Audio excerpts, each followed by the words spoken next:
Hey toy fans, it's Roberto here doing another unboxing, and this time it is of Valaverse's Action Force, a special deployment, and it's a reissue of Kerak.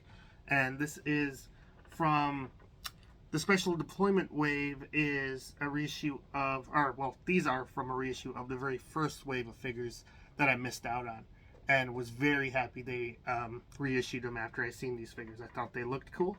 I remember them during the Kickstarter. I just don't think I had the funds to get it at the time, but was happy to jump on board when they re-released them. So I loved pretty much everything I've opened from Valaverse so far, so I'm not expecting this to be any different, to be honest.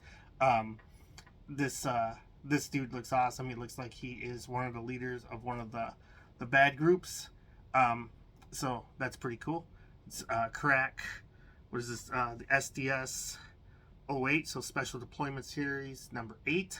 It's got a piece of art on the side. It's got a window box up front. Got some flames. Get that classic feel of those old Flame Burst Joes from the 80s. Action Force. Kind of different. They always do something different on the back of when it comes to the art. This one is just the figure with the flame burst in the back. I kind of like it when they have the art back there, but you know, whatever. It's cool. I'm really happy that they re-released these. My favorite bit, the file card. Let's give that a read. Kerak, file name, Harding, James R. Primary MOS, 11A Infantry, secondary skills, 37A Psychological Operations Officer, birthplace, Midland, Texas. His rank is Colonel of the Garrison. James Richard Harding was a career Army officer who enlisted not because of desire to serve his country, but rather because his own indignation towards his family. Harding grew up in a wealthy home afforded to him by his family's investment and control of a sizable oil refinery in Texas. Harding felt slighted by his family and believed that he was being left out of the family inheritance. So rather than confront them directly, he unexpectedly enlisted in the Army.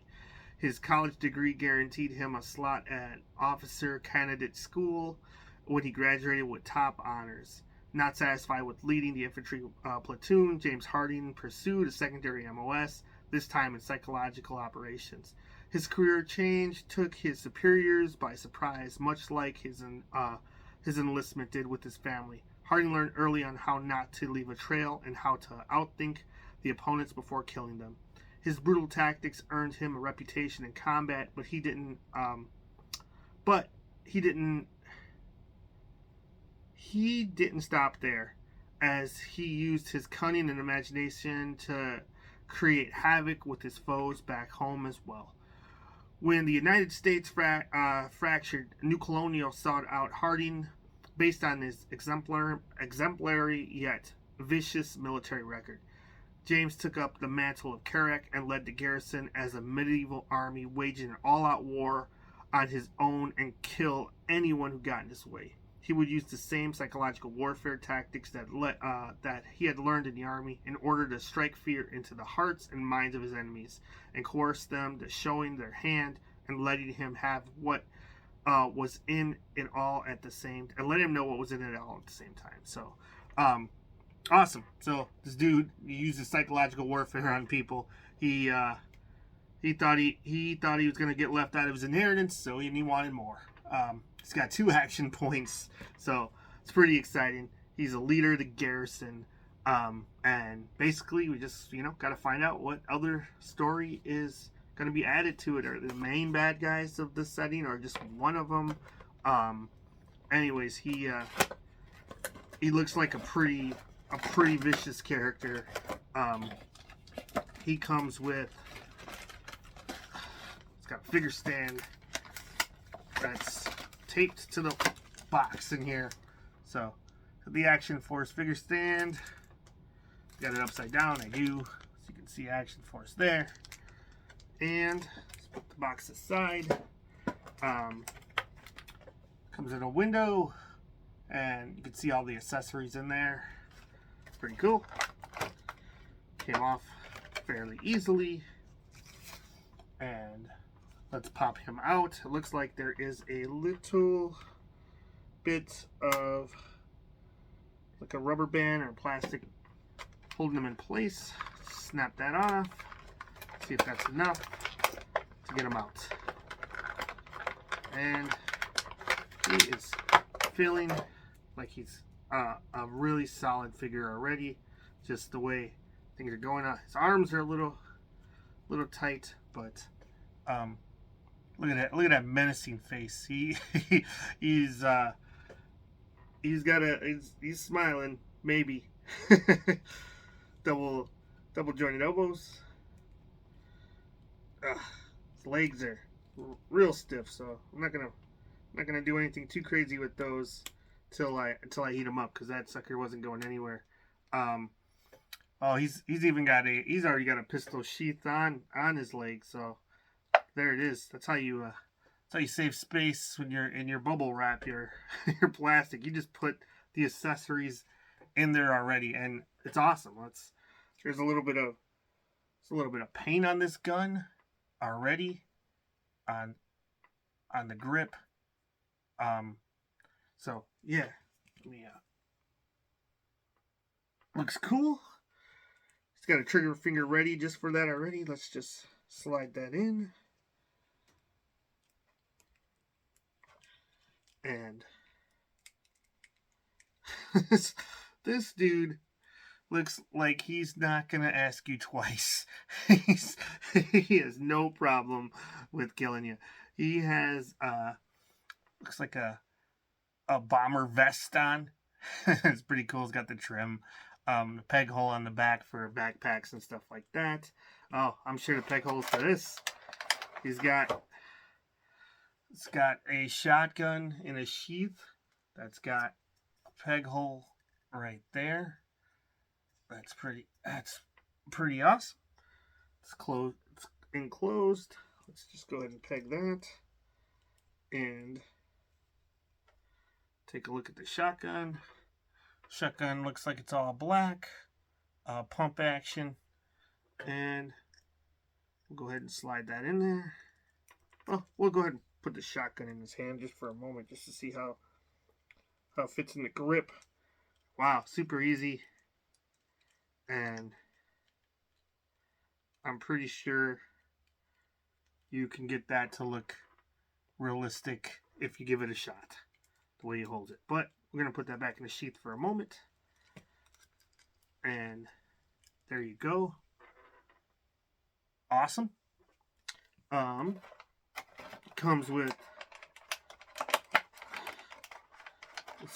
this awesome looking helmet. It's like Roman inspired, I think. I'm not sure. Gladiator inspired for sure. And that just slides on.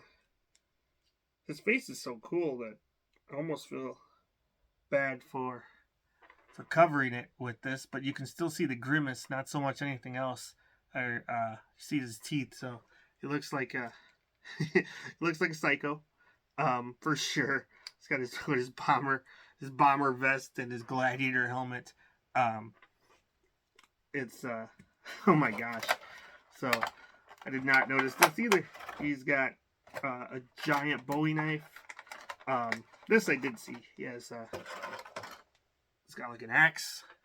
So it's got some tape wrapped there. So, and then this knife here. Also, he got regular gripped hands. Let's see if we can pop one of these on just to see if it. You know what? It's kind of tight. I might just heat that up, not fight with it for 10 minutes on camera. So anyways,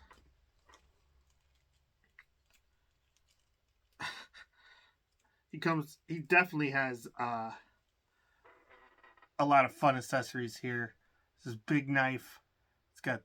He's got the hand axe and the gladiator helmet, shotgun. This dude is probably a melee monster, to be honest, because all this is all up in your face, close quarters combat action. So sheath for the Bowie knife here. Let's see. And there that goes. Is there a place? There isn't a place for his axe that I see, but you know what? He does have, looks like, a little space right here that maybe I could fit it in if I was brave. The handle is kind of thick, so I don't know if I'm going to do it, but I think you can put it in there if you think that that is not gonna rip. If not, permanent permanent weapon in hand, the battle axe, and maybe the shotgun as well. Dude, he's really cool. But Action Force, man, I don't know if they have any misses, to be honest, other than the joints being too tight and you have to heat them up. But like, what toy doesn't come like that? Where there's potential to break. So price point on these guys is right on par with everything else you're buying these days. And some of the future waves are supposed to get in the next wave at the very least is supposed to get cheaper. So kudos to Valaverse. Awesome line. You get plenty of hands, so you can do whatever you want with either punching, cupping your weapons, or just having the melee hand as opposed to the trigger finger hand. Like I said, I don't want to fight with it too much, just because you're just supposed to heat these guys up. just do it. You can fight with it if you want, but you know, it just makes it easier if you just throw it in a warm bath or under a hairdryer real quick. But this is awesome. In the first wave, also had Condor, so guessing this was be like his main rival outside of, like, I think in one of the comics he was fighting Sergeant Slaughter. But I think I got a cool old man fight right here. If Outback just wants to pull out his his knife and his shovel to fight Battle Axe, Battle Axe, and what do you call it? And Bowie knife. I think that could be kind of fun.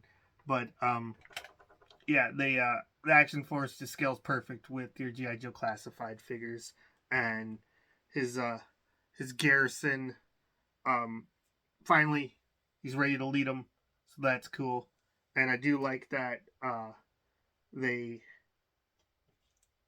kind of, the garrison colors are perfect with the Python patrol, so you can add them to the garrison if you want as well. Or he could be a mercenary for Cobra, for sure, or a Dreadnought, whatever you want to do with them. Just looks awesome. I really like the garrison figures, so I hope they come out with a female garrison and maybe a new, just another named character or something like that, or another soldier. Regardless, this dude's awesome. Pick him up if you still can. This was I think it's just a really cool figure. So and I really like everything Action Force is doing, and like the fact he kind of looks like a Dreadnought. It's also kind of cool. Anyways, thanks for watching. Oh, that keeps falling off, but I just think I gotta align the his jacket and the peg hole a little bit better. But other than that, thanks for watching. Like, subscribe, leave a comment. I'll fix that off camera. See you next time. Bye.